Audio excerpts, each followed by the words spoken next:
Macron arme l'Algérie contre le Maroc. La France de Macron entame un nouvel épisode dans sa guerre sournoise contre le Maroc.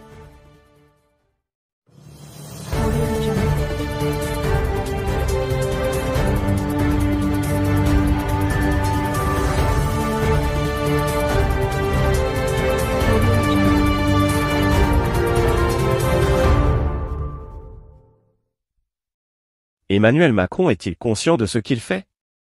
Tout esprit ayant un minimum de connaissances en géostratégie ne peut s'empêcher de poser cette question, tant le nouveau pas que vient de franchir le président français contre le Maroc est périlleux. Sous la houlette de celui que ses concitoyens ont surnommé Jupiter dès son arrivée au pouvoir, les autorités françaises ont reçu, en catimini, le symbole du régime répressif algérien, Saïd Changria.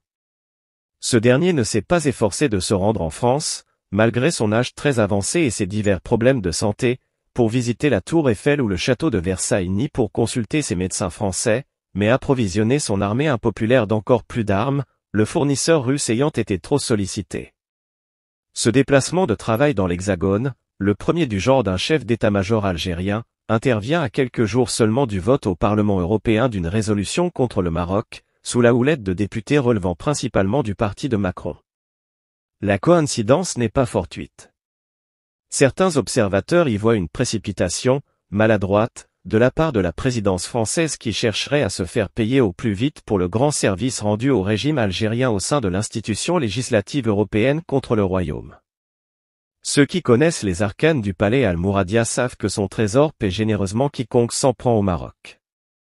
Dans un silence assourdissant de la part des médias français qui sont, en principe, bien informés, Changria est arrivé à Paris en ayant sous le bras de juteux contrats.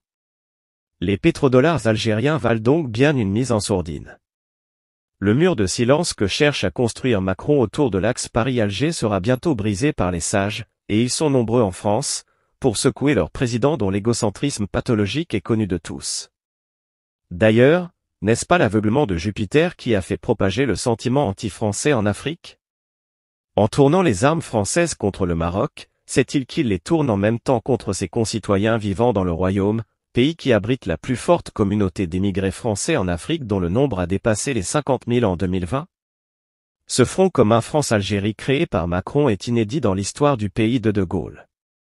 Depuis la fin de la 4e République, et même quand les crises entre Rabat et Paris atteignaient leur paroxysme, jamais les armes n'étaient entrées en jeu.